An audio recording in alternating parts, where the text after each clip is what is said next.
there, and welcome back to Collected Couch Conversations. I'm Rebecca Umaycook, and I'm here with my dear colleague, Naftaly Rebecca, and we're going to be chatting a little bit about the Metis Story. Thank you, Rebecca. Definitely we cannot talk about Metis without, you've been here from the beginning, right? And very curious to hear, the journey, and I know you've gotten to share a bit more what that has been for you as a leader. But now I want to hear more about Metis, the organization itself, and how that journey has been. And I know you have photos here to help us walk through that journey. I feel like a grandma being like, let me show you the photo book. Okie doke. Well, okay. We have here 2017, but to be honest enough, the work that Metis does, I always feel like there was a yearning for it to be born in the world. From 2016, we were spending time interviewing hundreds of education leaders and entrepreneurs and government leaders and funders about enablers and barriers to education innovation. We knew that we were in this very special moment of education reform with CBC, but also in a time of crisis, because UWEZO had done their study for the last 5 years entitled Are Our Children Learning? And they actually stopped the study because they found no discernible difference in learning outcomes in kids over 5 years. So the majority of class 3 students weren't able to complete class 2 work, and this didn't change over time. So we knew that schooling was not learning, and we knew that we desperately had to reimagine education. And so we were speaking to leaders about what enables that disruptive innovation that can change learning and life outcomes for kids, and what gets in the way. And so many people were thinking about that, wanting that, creating new schools and programs and policies and technology, and yet they felt alone. And they felt like they often, as African founders, didn't access the platforms to share and shape global conversations, as well as receive the funding that they so desperately deserved to be able to scale their impact. And so, as an immigrant to this country and someone who is deeply invested in education as a means for our collective liberation, I began to think about what could my role in that be. I'm a former teacher and principal, and then was doing some deep listening as a director of programs at Dignitas, and just time and time again was so amazed and blown away by the school leaders I worked with, who were earning maybe 5,000 shillings a month, most likely not paid on time or in full, were bending over backwards, who I think were creating real innovations. And yet at all these fancy conferences I was going to on behalf of the organization I was at, did not feature those leaders or their wisdom. And that felt really wrong to me. And, we began to, alongside these leaders, they were asking big, bold questions, such as, what if learning were joyful? What if learning were inclusive? What if learning equipped kids to be problem solvers for our generation? They were asking these big questions, and I was like, what if we could support these leaders with all they needed to be successful? And so Metis was born out of that conviction in the role of proximate leadership and in the resources going to proximate leaders. And it was also born out of this question of, what if we could be able to support a collective of leaders to reimagine education? And so that groundwork, has been going on for centuries. Kenya has a rich history of innovation in lots of different fields, as well as a history of excellence in education. And you will tell me better than anyone, how important education is to you, and been in your own life and in the life of your community, and people put a high importance on it. So it's on the shoulders of these leaders who have always prioritized education that we asked these questions from 2016, and then ultimately in 2017 launched this grand experiment called Metis, which was started as a fellowship. And let me tell you a little bit more about it. Please, I want to hear more. Have you seen this photo? Yes, so maybe I can describe a bit what I'm seeing here. So I see some people, I see some photos on the wall with some sticky notes, and people are smiling. I don't know what it's about, but it's good. Always a good thing. Since Rebecca is here, she'll tell us. I imagine you are somewhere in the room or probably taking the photo. So what was happening here? So here, Metis wouldn't exist without a collective of leaders. Like I mentioned the Uwezo study. Dr. John Mugo was one of our founding board members. And together with a group of Kenyan education leaders and experts, we put together this plan to launch a fellowship, which would identify and support Kenyan education entrepreneurs and provide them with a community of practice, curriculum, coaching, and connections to be able to galvanize their work. And in order to identify those first 15 fellows, we wanted to ensure that power of choice was always in the hands of leaders with Metis, which is what the Greeks called deep contextualized wisdom. So we had this council. Here we have Peggy Ochola Mativo. We have Sabrina from Kidogo. We have Bijo Mohandes, who have our co-founder Kat Patillo. And we were selecting our fellows here at the very first Metis finalist day. So it's always been a collective process. It was held at a beautiful space at Meta. And, the hope for all of Meta's programming is that no matter what, if you get selected as a fellow or not, that you're walking away, leaving the event, feeling a greater sense of connection to yourself and your purpose, a connection to other people who are in this fight together with you, and a sense of motivation as well. And I think that we've designed our finalist days over the years, now that they're virtual, but this one was in person, and just that people could have time to mingle and meet, as well as interview, as well as do group tasks together. So that was the finalist day. Blank wall here. We moved into our office on State House Road. It was designed as a learning lab.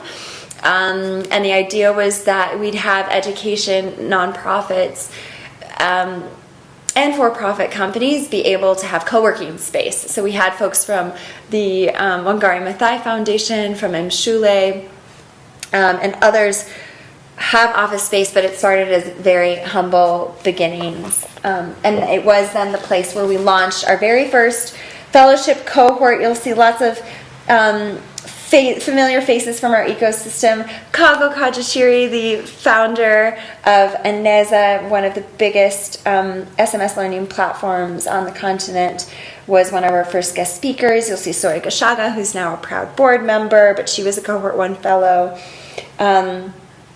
You'll see Debbie Odenyi, lots of this smaller, but you also notice the cohort was smaller. So we started with a group of 15, 9 ended up graduating through the whole program, and it all started in our very first office.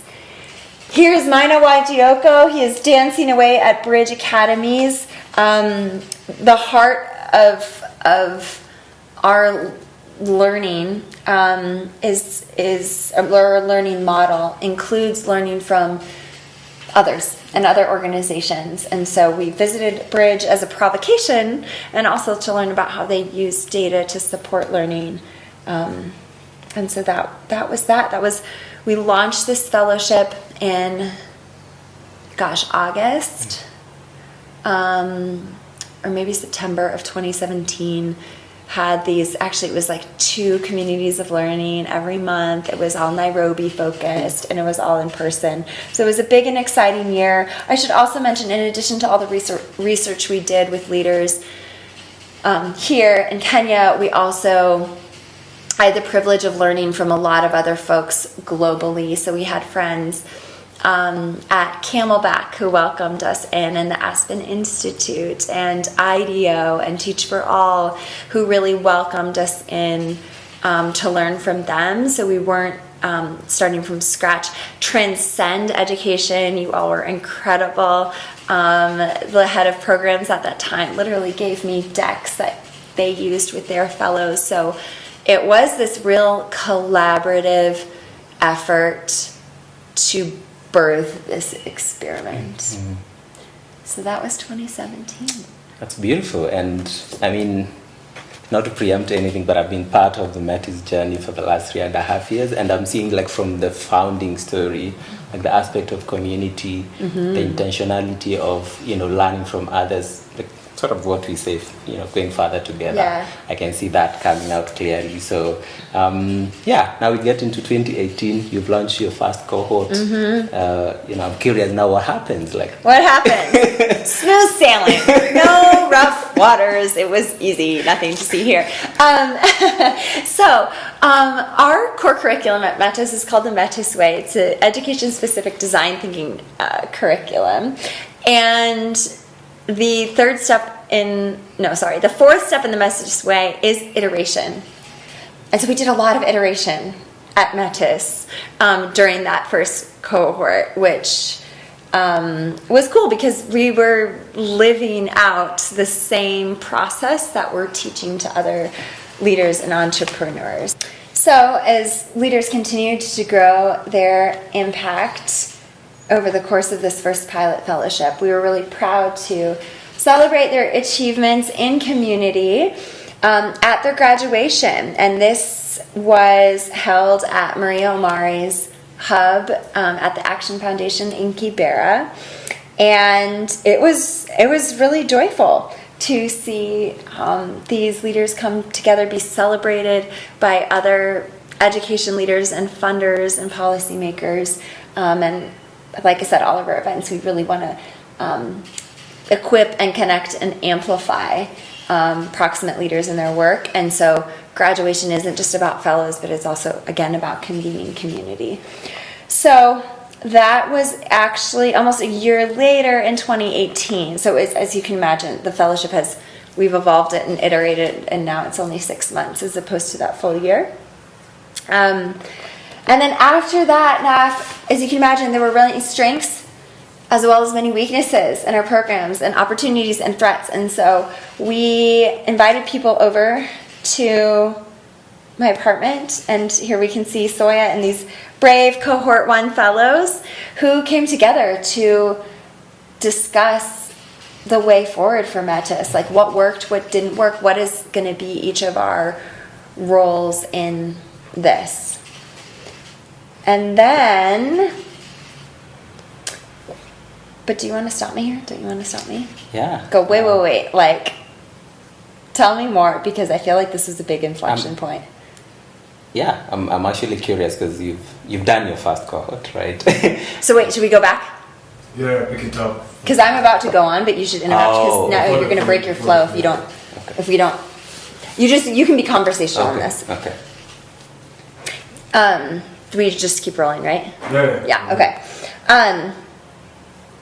So I don't remember what I was saying, but yeah.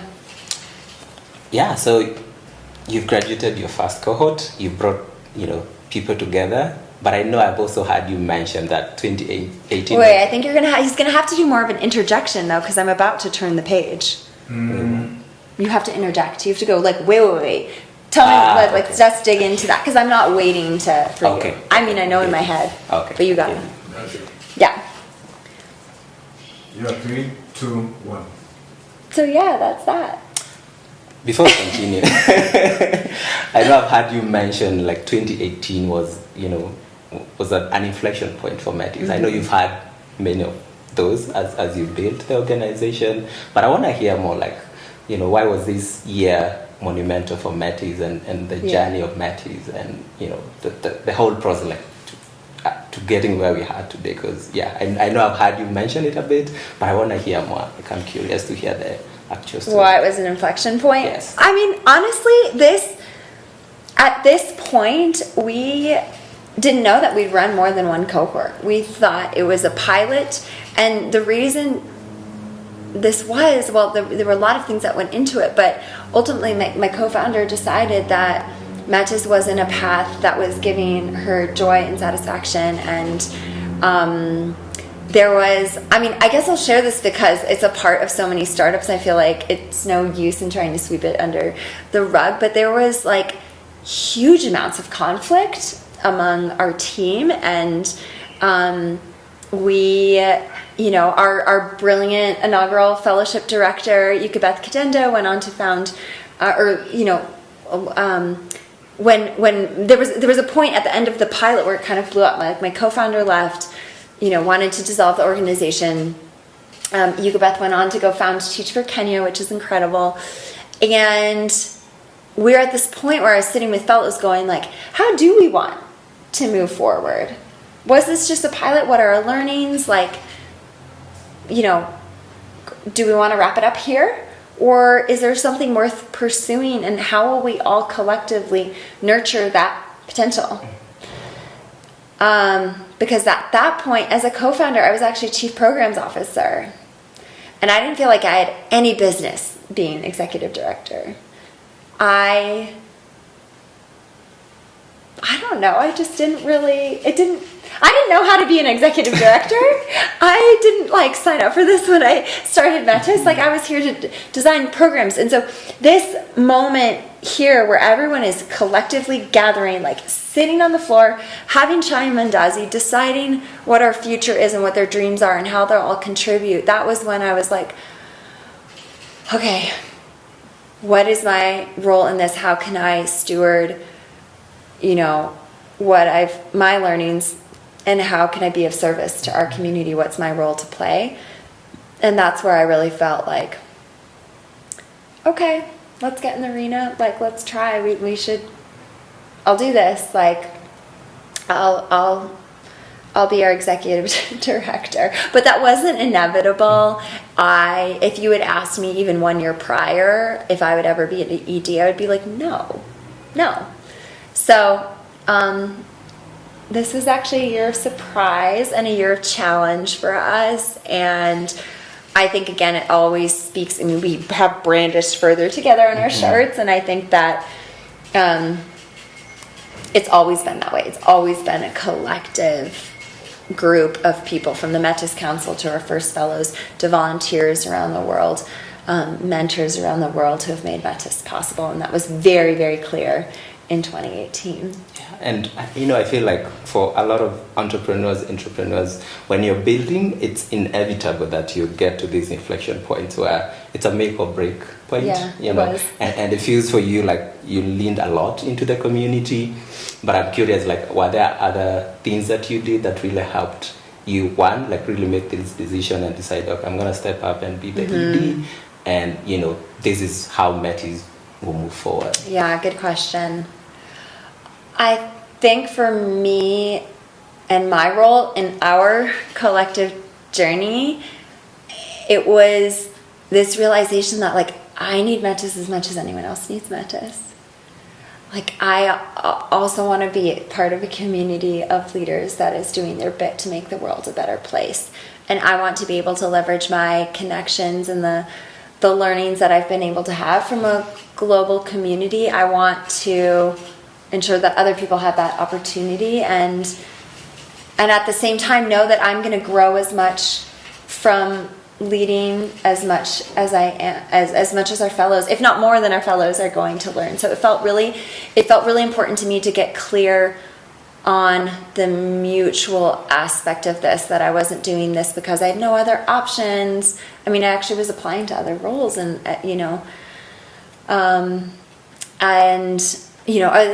I wasn't doing out of place of like I have to, like out of saviorism, or there's no one else who could do this, or I'm the only one, a sense of like exceptionalism, or even out of obligation, like I must do this. I think it's really important for people to think about, why are we doing what we're doing, and are we moving from a place of possibility rather than obligation or saviorism, or lack or scarcity rather than abundance. So I also had to pause during 2018 and get clear on my intentions and my posture. And I don't think it's not perfect, but I think it was a really important process for me to get clear. And these people really, really helped in that. Joy, Nafungo, Mina, Debbie, Soya, Utheri, Maria, these folks were just really instrumental. And so actually that year we weren't done. We actually, as we reflected a lot on our journey and how we wanted to move forward, we still continued to gather and partner with others to host events and to build the ecosystem. So we hosted this event called What Works in Education in partnership with Bright Magazine, and it was at ALX, and we had leaders come together and really share their perspective on what works. So we had innovators who were sharing on the power of technology and personalized learning. We had Moira sharing about food for education. We had Cliff. We had a funder, so diverse perspectives, and that was our first big event that really aimed to connect the ecosystem and amplify local wisdom, which you'll see, is something that we continue to do, but 2018, this was our first stab at it. Beautiful. So we now decide Metis is going to continue. And then Big decision. Big decision. And so 2019 was all about growing the movement. We welcomed our second cohort of the fellowship, also about 15 leaders. It continued to be mostly in person. And here we are at Soya's school, the Vale School, Mathaiga. I should say, again, we were really, lucky to select this cohort with the support of really, giants. It's so humbling to be able to do this work because you have, brilliant people who actually want to contribute to a thriving ecosystem and community. And so we had Dr. Vincent Ogutu, who's the Vice Chancellor of Strathmore, open up this welcoming day, again, at Meta. And actually another important iteration this year was that we held a retreat for the first time, so that gathered leaders together for an in-depth weekend of relationship building and setting their intentions. And I think this is also really important in the life and story of Metis because, Stephen Covey said it before, but things move at the speed of trust. And so if we're to shift relationships between institutions, we must shift and strengthen the relationships between individuals. And so investing in in-person time and investing in opportunities to be able to build those relationships became really clear to us after cohort 1 and something that we strengthened with cohort 2.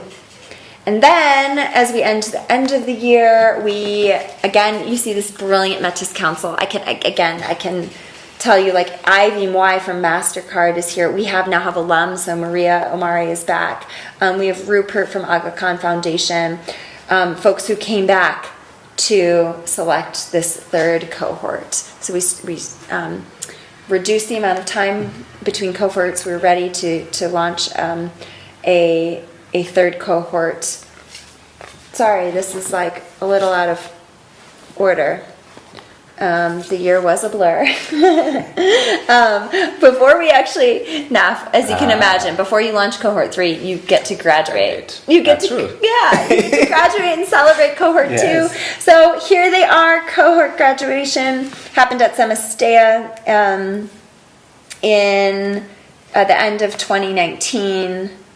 Really fun to see so many of these people are really involved in Metis to this date. 70% of alum, I'm really proud to say, are involved in the selection or the recruitment, selection, onboarding, and mentoring of future cohorts. So we have really strong alum engagement. And then, of course, this is it's a packed room, hey? Yeah, it's full of people. Full of people, and what's happening here is we partner with the African Leadership Academy and ALX and the EdTech community to be able to host additional events throughout the year. In 2019, we had monthly gatherings. I'm over there looking at like Richie going monthly gatherings, not just quarterly, to bring people together to learn and just, again, build relationships. So we continued to do that. We were doing the most in Imagine, 2019. like gathering people every month. Yeah, we were doing the most. So cohort 2 graduated, held all these events, selected cohort 3, and we're thinking like, yeah, we've got it. We created a strategic plan for 2020. We're like, this is going to be the year. We've like now it's going to be our stable year. You know, we've got experience under our belt. Like 2020, bring it on. No new surprises. We are ready for. You thought you were ready for 5 years? Yeah, the strategic plan. Yeah, we're like we're going to coast now. And then 2020 happens. Pandemic. So, but actually, to be honest, Naf, this is one of my favorite years. Yes. Okay, I'm curious to hear why. Because you joined the team. It's true. You did join the team. You were here on this very day. Okay, but it was my favorite for a lot of reasons. But it was an opportunity for us all to reckon with the fact that education systems have never served. Have never really served us in ways that are helping all of us to thrive, especially those at the margins. That became very clear during 2020, and I felt like we just got to tell the truth about our reality. So in this picture, we have Mwihaki of Paukwa. We are visiting the Vale School. Cohort 3 has launched. Naftaly is here interviewing for his role. That was actually my first day, my first interaction with Rebecca and Metis. Yeah. And Metis' work. So yeah, I remember that day vividly. It was a really influential day, not least of all because it was March 13th, 2020, the day that the first COVID case was confirmed here in Kenya. And so everything stopped. Schools closed, within 2 days. And we all went into lockdown, and we were really forced again to iterate. But I think we were really well prepared to do that. I'll highlight this one photo here. By the 26th of March, we had an online webinar about the future of education, and we collated a huge group of resources to support caregivers to lead learning at home. We held webinars, and then our community asked, like, what can we do for those most vulnerable families who don't have internet? So then we co-created home learning guides. Started on a messy Google form, Google document, and but it was co-created. We created how to help kids plan their days and create structure in a really uncertain time. And then we had math and science and literacy and writing activities for folks to do, and we were able to distribute those home learning guides to over 135,000 families. And then we partnered with Arifu to be able to translate that into SMS content. And then we partnered with others in the ecosystem to create Keep Kenya Learning, which was a massive endeavor, public education endeavor, to mobilize and support caregivers again to support learning at home, which of course is it's still going on, and caregiver engagement is so essential. We know not only during a time of crisis, but even during these more normal times, normal quote unquote. I want to interrupt you a bit because as you're speaking, there's a crisis, and everyone, of course, across the world is panicking, and people are worried. But it seems within a span of, I think, like 2 to 3 weeks between the announcement of like the first case of COVID here in Kenya, sort of, let's call it the Metis, both as an organization and as a community, already had like a response to this. Yeah. So I'm just curious, like, what do you feel like actually made that possible? Because I think in crisis, we saw a lot of organizations close down. We saw a lot of, people lose their jobs.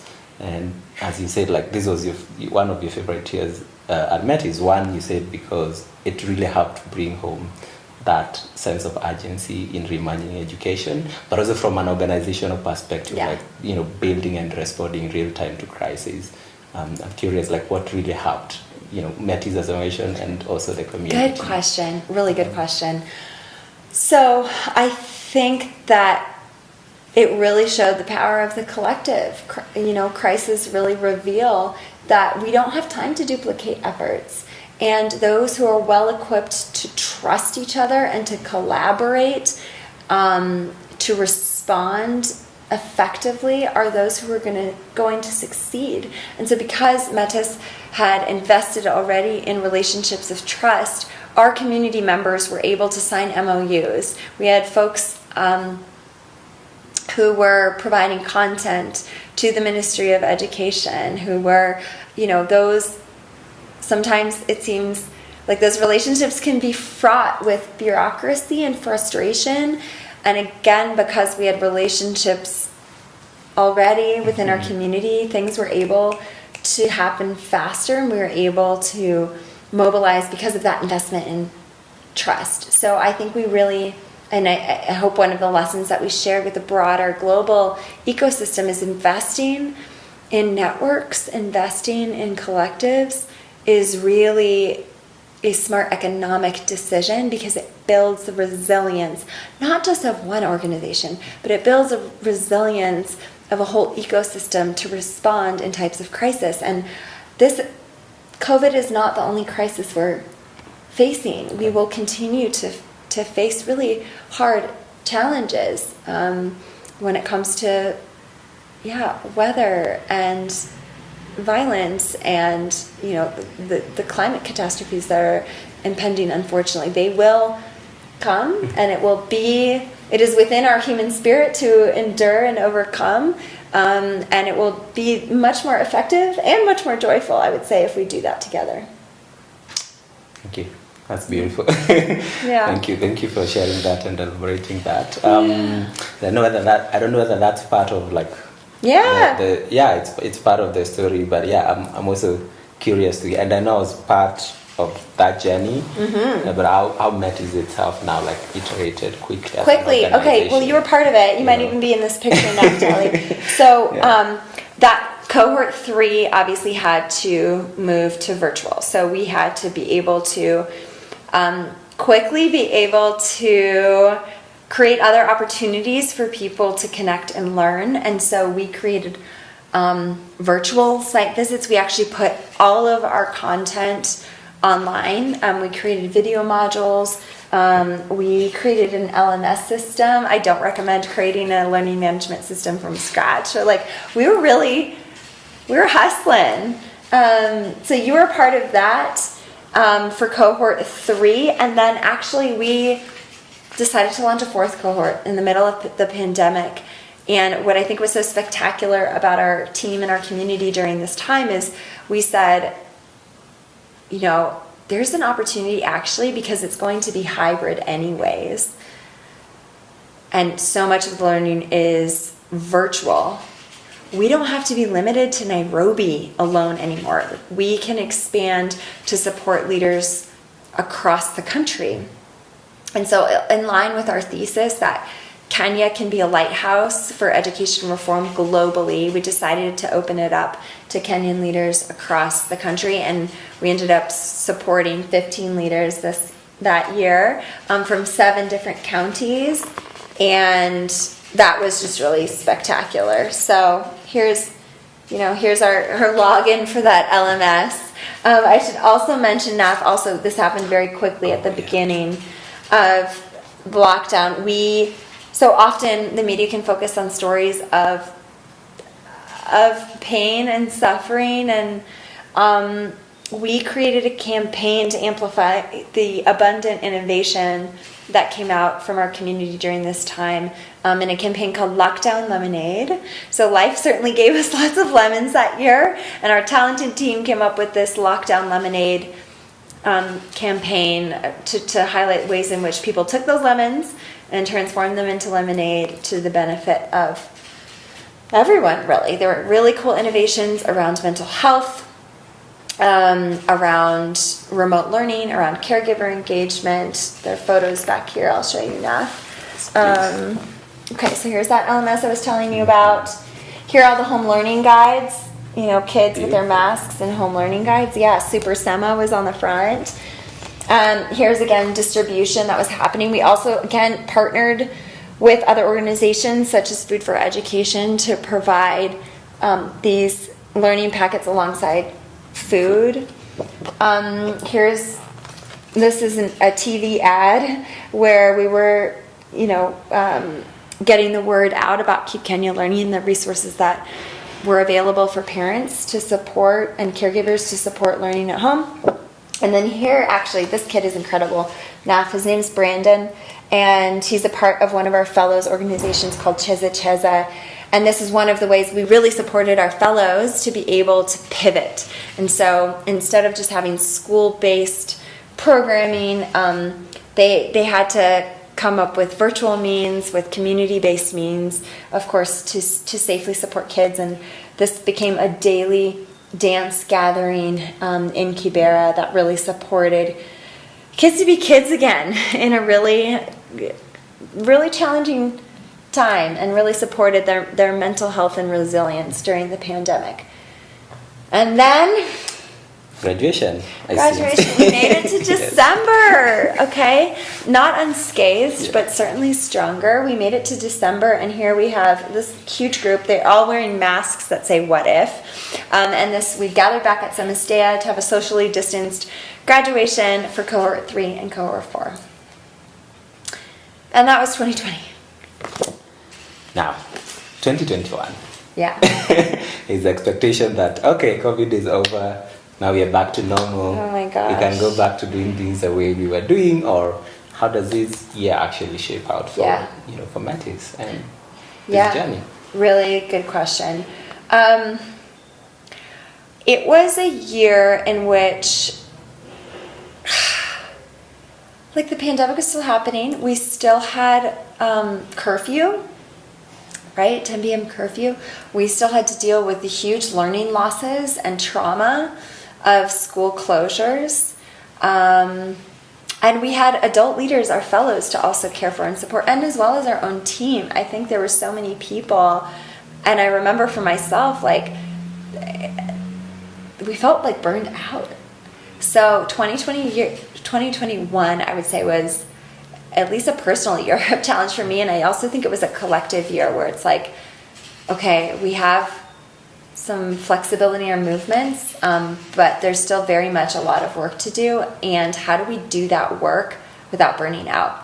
It's a big question. Mm-hmm. And so one of the things I was super excited about this year is being together, I think, can often be an antidote to burnout, right? I think community. And so we did site visits, which was really amazing. So Dr. Thery, who you saw in one of those first pictures from 2017, her school is now thriving. It's called Children in Freedom School, and we took busloads of fellows and alum to go visit.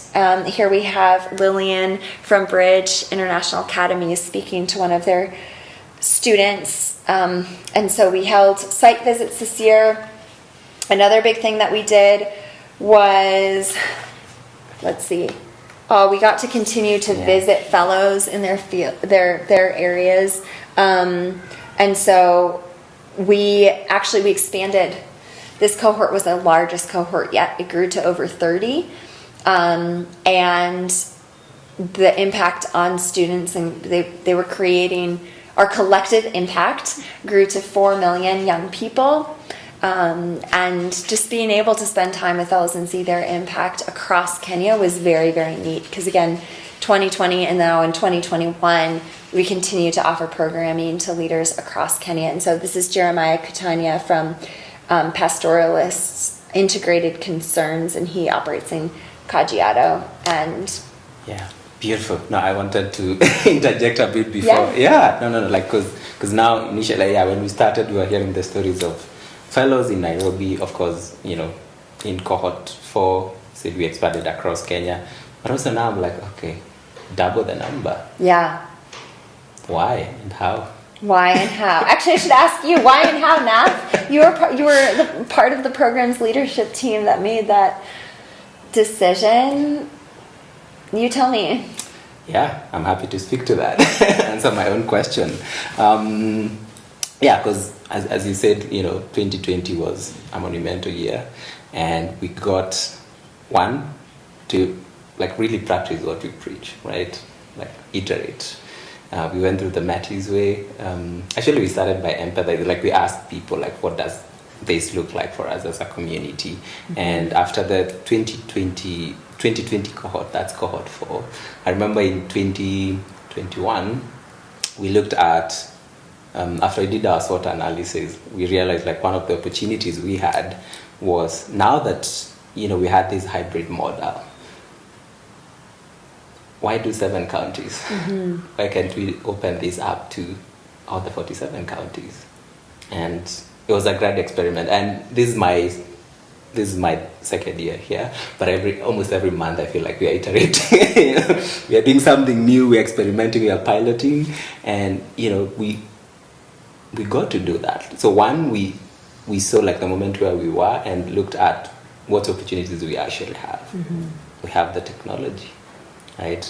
Everyone now who was not even familiar with Zoom or what video calling was, by 2021, a lot of people knew how to use some of these tools, right? So we realized we had an opportunity to actually leverage technology or some of these tools that have now become available to us, and also synonymous with a lot of people understood them.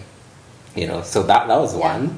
And actually, I think that was like the biggest lever that we utilized, like realizing we have these tools that we can leverage to reach more people. So there was no restriction in terms of geography, because we realized, we just bring people together for the 3 in-person days, and then we leverage technology to really reach more people. And then we couldn't reach people like Jeremiah before, right?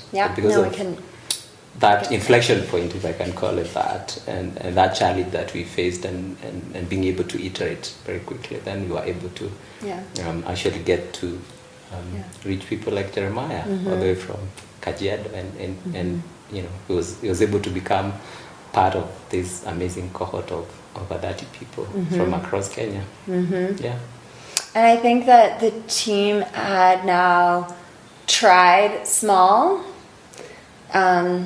And we didn't start with 30 leaders, we started with 15, and so now I think we had gotten the learnings, and we switched our learning management platform, and we'd smoothed out some of the kinks where we felt confident to be able to open it up more in 2021.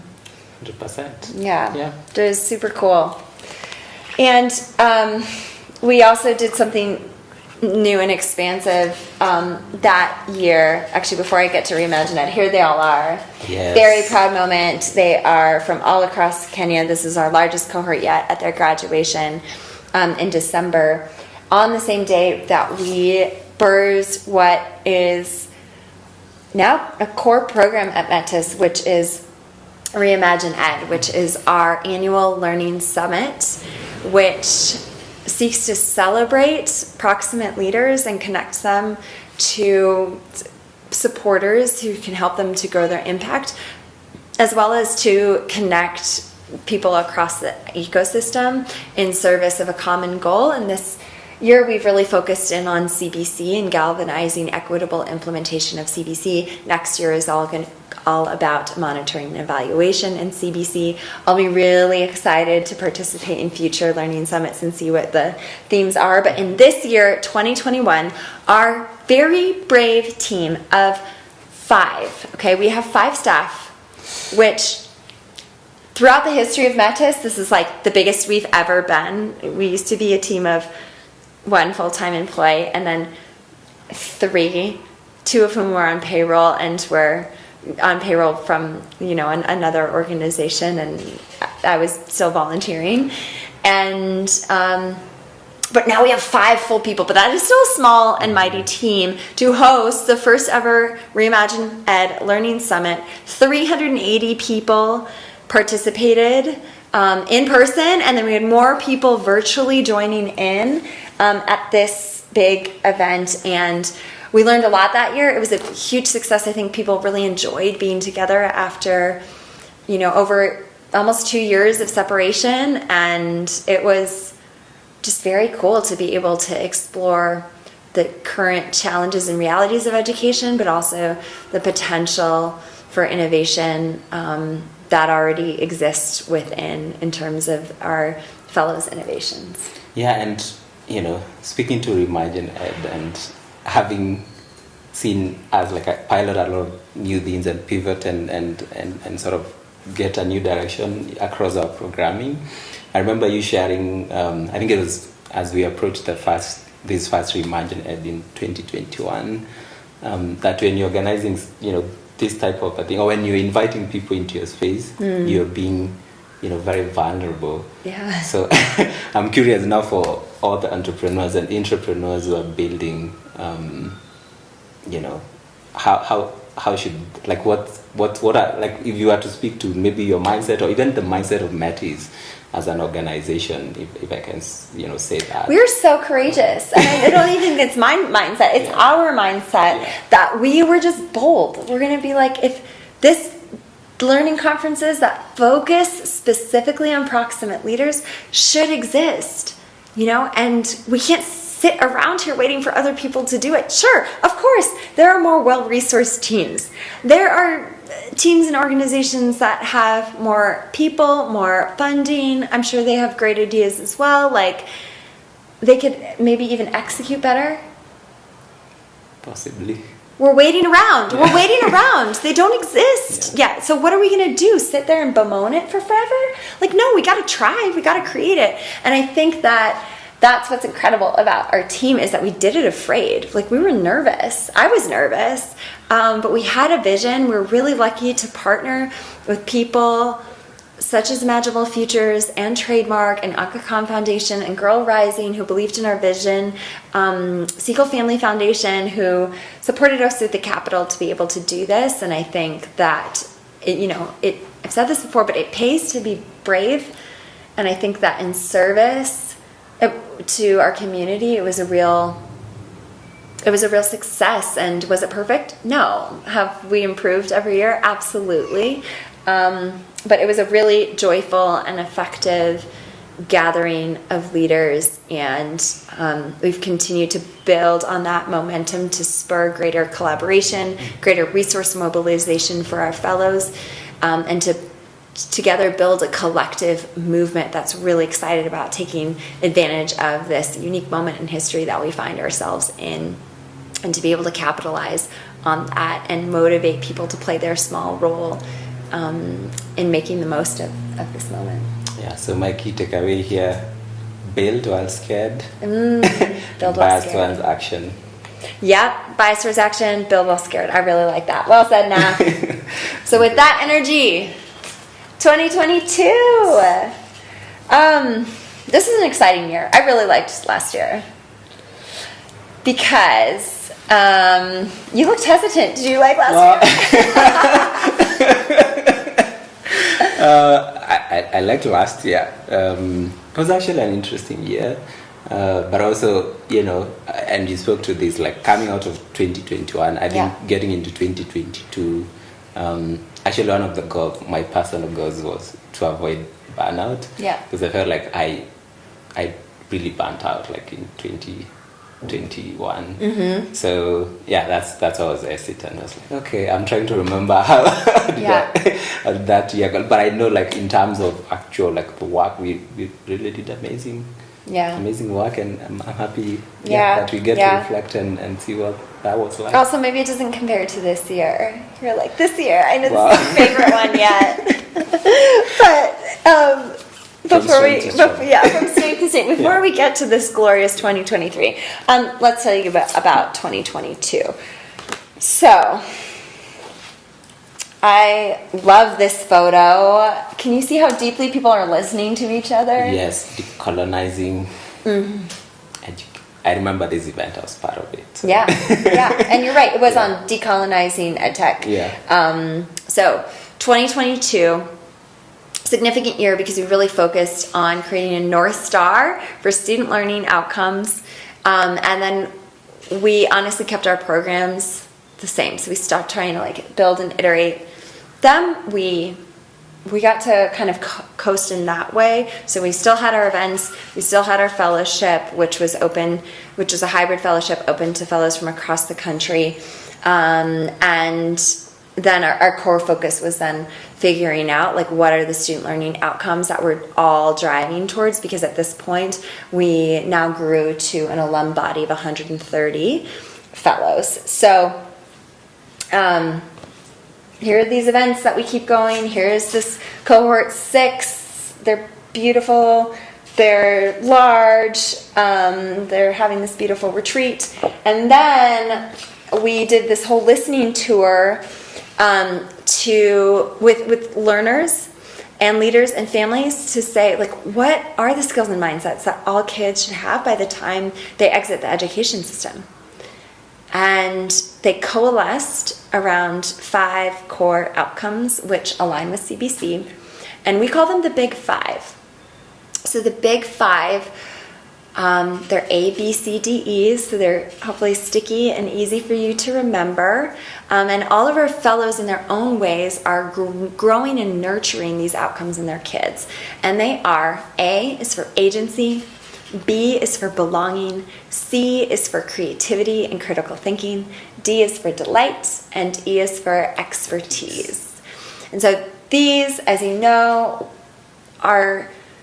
they serve as a North Star for what we're all working towards. We're creating a world where learners are growing the Big 5. And also I would say we're building a world where leaders also are having the opportunity to strengthen their agency, belonging, creativity, and critical thinking, delight, and expertise. So that is something I really celebrate. KK made this beautiful infographic for us. I mean, it was big. We got to celebrate a big year. We had 650 leaders who were convened for learning and collaboration. We have 130 fellows and alum. 86 volunteers powered our work. So we're continuing to galvanize the collective. Metis alum organizations experience a budget growth between 2 to 10x. We're impacting, again, over 4 million young people. We reach 47 counties. We had 6 knowledge sharing events. And, of course, the biggest one, which, look at this facelift. It's beautiful. It's a beautiful photo. Yeah, so Reimagine Ed and these 2 photos, we partnered with the National Museums of Kenya to hold the 2nd annual Reimagine Ed event. We gathered over 400 policymakers and practitioners, families, and funders. There were showcases, there were collective conversations, there are awards, because we really want to celebrate and award the types of things we want to see in the world. So we have a systems shaping award, we have a collaboration award, we have a liberatory learning award. They are now collectively chosen by a committee which includes alum. We had youth panel, we had Eliud Kipchoge give a speech for us. So it was a really beautiful event that, continues to connect. I mean, we see here actually it's not in this photo, but we had, funders sitting down for roundtables with fellows, really trying to create value-adding experiences that will, again, just connect leaders with the tools and resources and people they need to grow their impact. So that was a huge win from 2022. At the end of the year, we also celebrated the graduation, again, of the largest cohort, which was really exciting. You can see here our new office space, which was great. We stopped moving around from different coffee shops in my house, which served as our office post-pandemic. That's something else we forgot to talk about. Like, we didn't even have an office while we were doing all that work in 2020. That's true. 2020. Yeah, that was hard. That also made me make 2021 hard. We are a resilient team. 2021, man, that's true. We're doing it from coffee shops and our couches and kitchens. Yeah. So we created more formalized structures. We grew the team. We got to meet volunteers in person for the first time who were, folks like Emily, who's an M&E expert and had been supporting us remotely, was able to come and visit us. We also had our very first in-person Metis board retreat, which was really wonderful and joyful to have board members fly in and for us to strategize. We finalized our strategic plan this year because we obviously let go of the one that we created in 2019, and we had been taking 2021 and 2022 to really strengthen that. Our organization went through this accelerator called CLI by the Isra Family Foundation that I highly recommend to other East African leaders. They provide an experience called CLI that really helped us. So we did a lot of organization building this year and system setting, which really has helped us propel us to, I think, like a really exciting new era, which we find ourselves in this year of our Lord, 2023. Okay, Naf, look at this beautiful photo. Wow. So there's a powerhouse here in this photo. Yeah. And so these are the original, you can call it the original supporters of Metis. People who were with Rebecca when she was sleeping on friends' couches and building Metis in the early years. And they gathered to really celebrate a key milestone for Metis when we got our largest grant as an organization. So it was beautiful photo here. Smiles. Yep. So they gathered to celebrate with us as well as to think through recruitment of our first East Africa-wide Metis Fellowship cohorts. So this year we expanded to support leaders from Uganda and Tanzania, and as well as our Kenyan leaders, which is really exciting. So they gathered to help us think through that, as well as to be able to launch the search for a new executive director. So that was a big moment of this year. Also, just again, you can see just this theme of relying on and celebrating with community. We actually paid for their food and drinks. We weren't always able to do that now.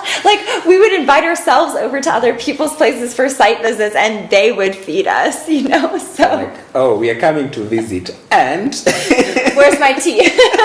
We want tea and mandazi or samosas. So this was the time where we could pay it back, which was really good.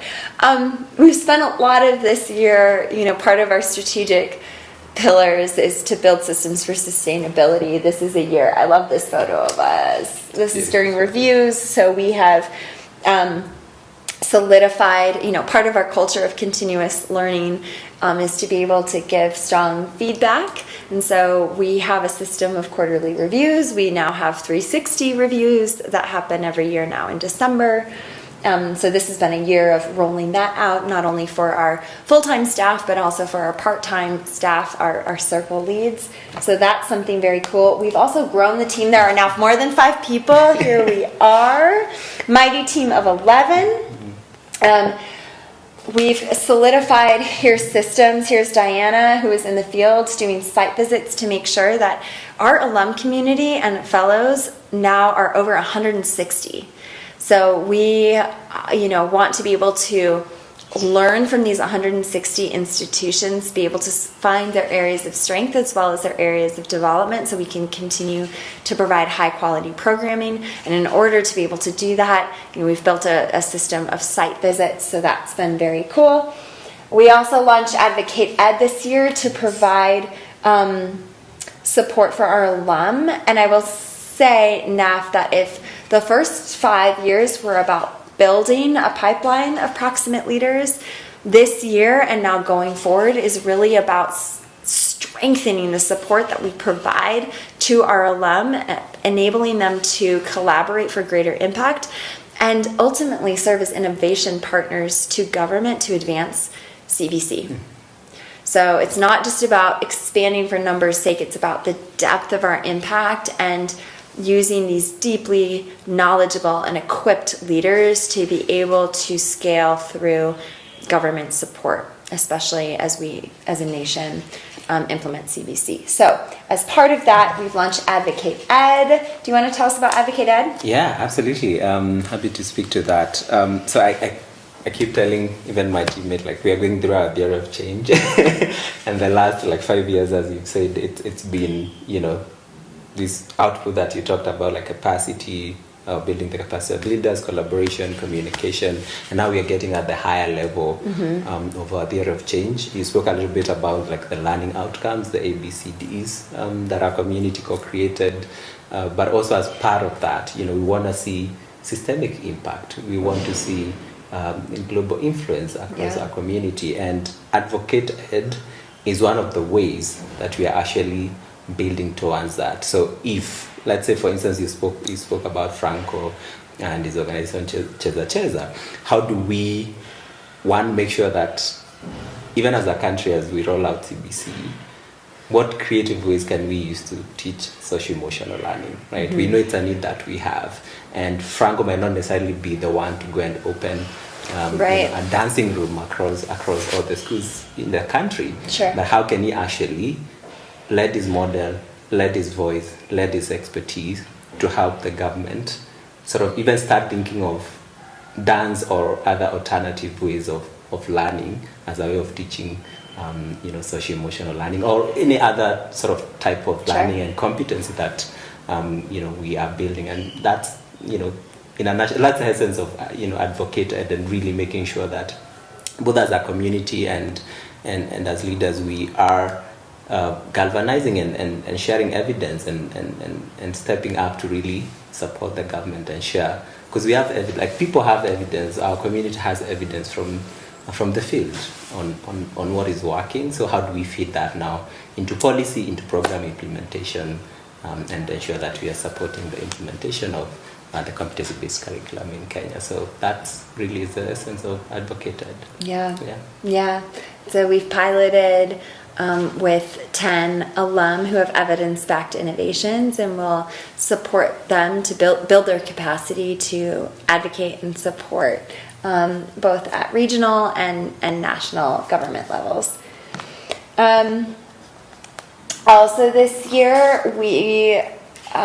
it was really neat as executive director to be able to travel with some of our alum. Pictured here is Kazi McKendy in New York, and we've been able to fundraise together. And so I think something that's interesting is that organizations often see themselves at odds, or competitors, but I actually think that being able to work together to host engaging fundraising events.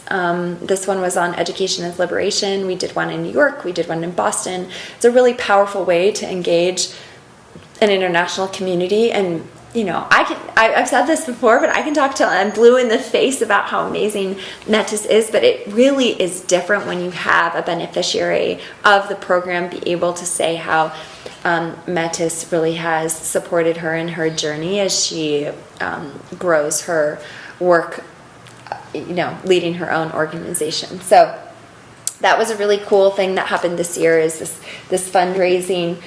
We've also gotten a lot more. Part of our theory of change, of course, is enables creating more systemic change that creates more flow of resources and opportunities towards proximate leaders and towards this end. Naftaly has gone to Italy. Yes. We've had a teammate go and share about our work in South Africa. Pictured here is our director of programs and impact, who is leading a session at the EdTech Summit. Here again is Naftaly in Rwanda, participating, learning, as well as sharing. So I think the era of thought leadership we've been growing in that way.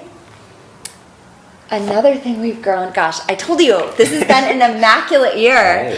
So this year, we also have been able to grow the number of leaders that we support in schools by working with teachers in government schools through a program called Innovate Ed. And we take the Metis Way, which again are the tools for innovation and education, and our team-led training to provide those tools to teachers. And so here we have 55 teachers who are gathered in the museum. It's part of the lead up to Reimagine Ed.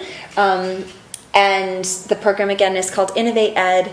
And we're really excited to see what classroom-based innovations that these teachers come up with, and we'll highlight some of the most promising ones at Reimagine Ed, which is super exciting. Now, if there's so many other pictures here, do you remember we did this at the beginning? At the start of the year, we did. We had a gathering around foundational numeracy and literacy. So essentially, like really looking at some of the creative approaches people are using to nurture foundational numeracy and literacy. Yeah. Yep. And again, that builds on, I'll speak a little bit about our strategy going forward, but as you can see, we continue to have knowledge sharing events. And then this photo here is really lovely. I think it's the last in this, album of sorts, but beautiful cohort 7. Again, supporting leaders from Tanzania, Uganda, and Kenya, and certainly a lot of joy and jubilation in this photo, which is, I think, really sums up, where we're at right now, because we have had there's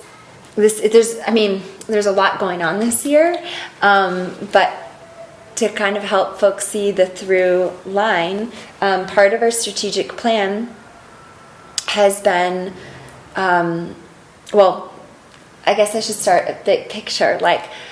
I hope the journey to transform education through local leadership and innovation is clear here, that we've always been on a mission to create a world where learners are thriving, that our contribution, again, is through equipping and connecting and amplifying local leaders.